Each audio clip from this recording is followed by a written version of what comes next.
Good morning, ladies and gentlemen. Today I'm going to keep things going on the same track as yesterday's video, but I'd like to take things to a deeper level.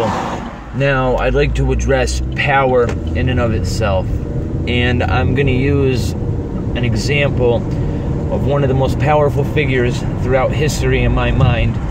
And no matter what power structure you find yourself in at any given time in history, for example, you would find this figure. They may have different names, however, they are always personified, and the people that are in these positions tend to act the same way. And the reason that they do this is because they manipulate human nature in the process. So the figure I'm speaking of is the court jester. And you're probably thinking, what do you mean power? How does this person have power? Well, I'm going to explain it. And I'm going to tell you right now, from my perspective, if I had the choice of being the king, the monarch, the president, etc., if I had any choice of who I wanted to be inside of a power structure, it would be the court jester, and I'm going to explain to you exactly why. Now, we like to talk about the art of wizardry, social engineering, alchemy, whatever words you want to use for it, they are inevitably the same thing. And one of the reasons I am very good at being able to articulate what I'm thinking is because, as much as I don't want to admit this, I am very skilled in the art of deceit and manipulation, because for a long time I lived a life where those traits and characteristics benefited me. And the circles that I ran in, I always found myself not necessarily being the most intelligent, because I don't want to sound arrogant, but the most wise.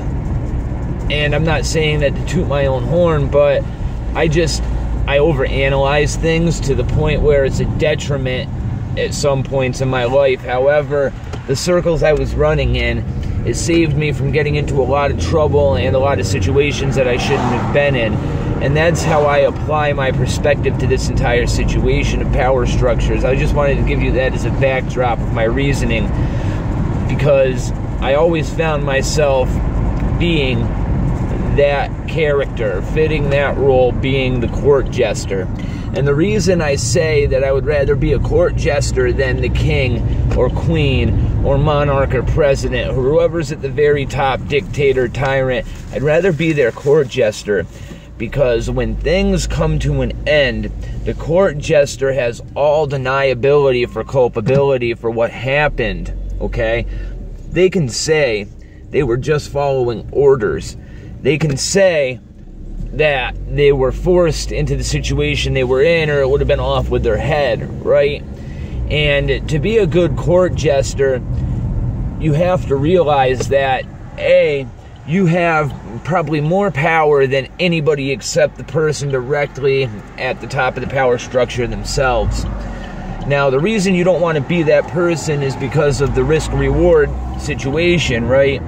You can give up some power to gain access if it doesn't mean that you're culpable for what happens. And if you're skilled at the art of deceit and manipulation, which you're going to need to be to get to that point to begin with, you're going to be able to dictate what that person above you does. Now, the risk that you run this entire time is getting on the bad side of the person that is at the top of the power structure, or not even them, but their direct circle of influence, which you're ultimately part of.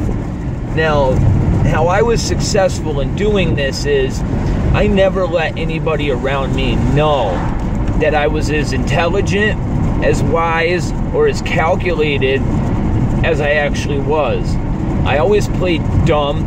I always played naive.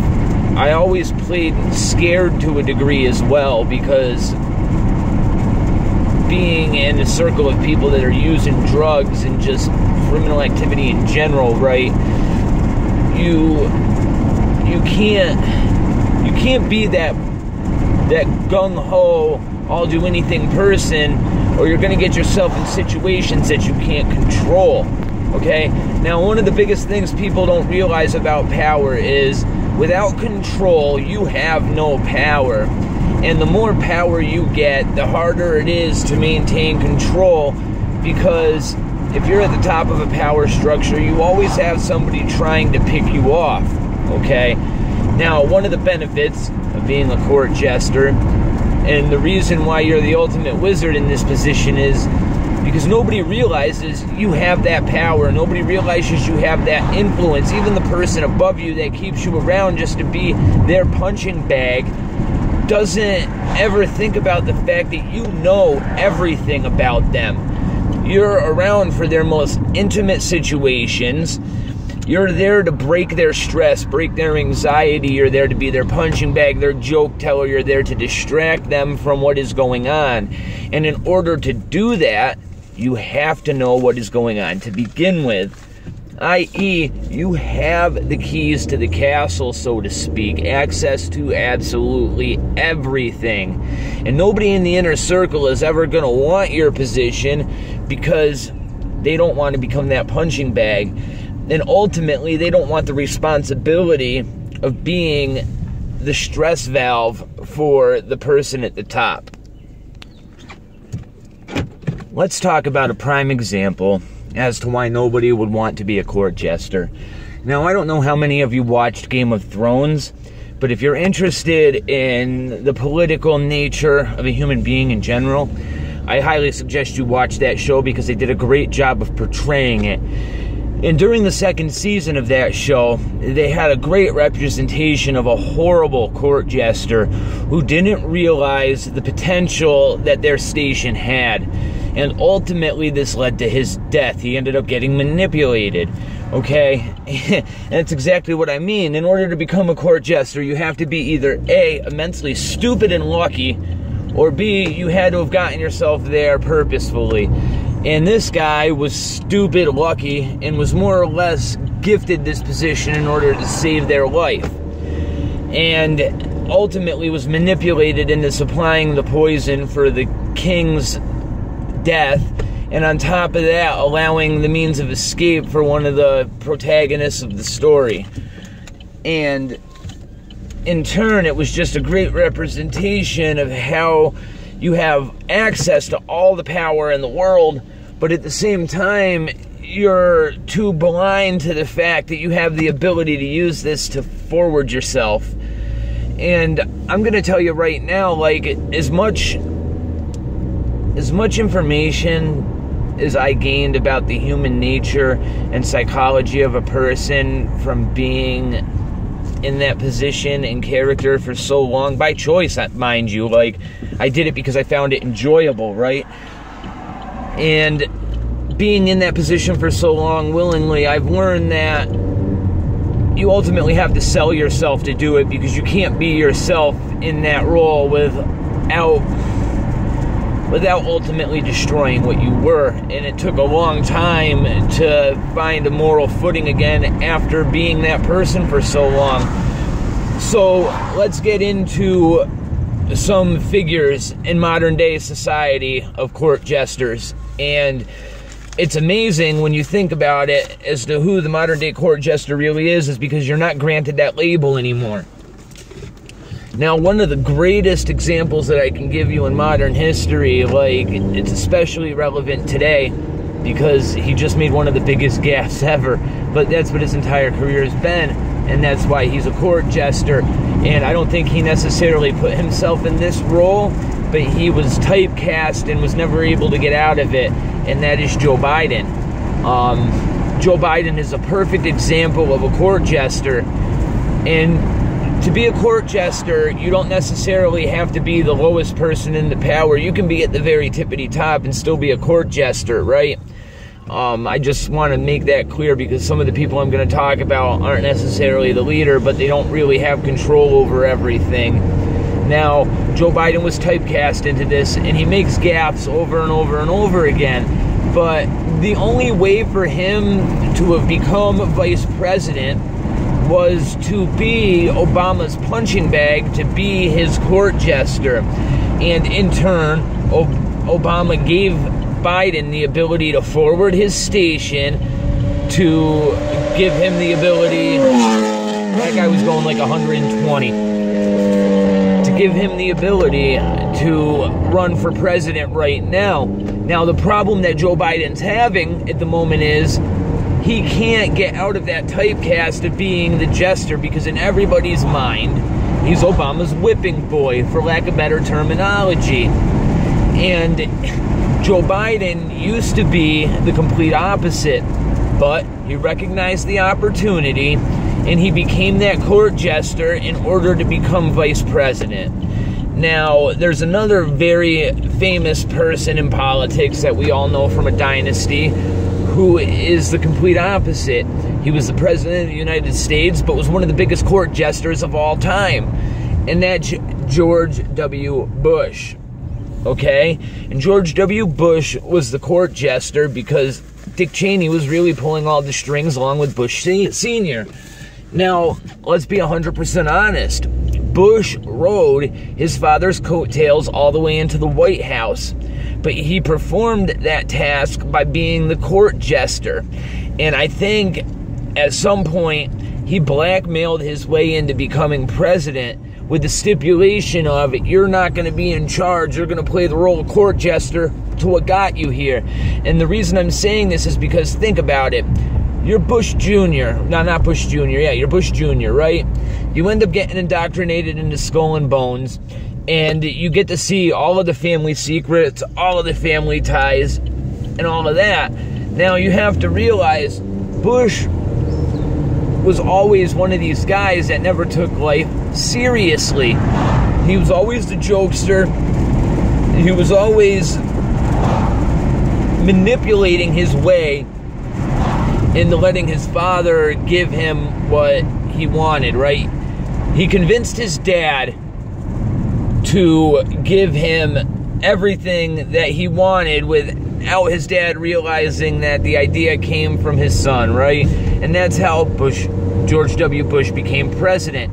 Dick Cheney pulled all the strings right along with Sr., but Bush was the court jester in that whole situation. And time again, you see all of this happening throughout society. But the major takeaway here is, you don't necessarily have to be in charge in order to have power inside of a structure.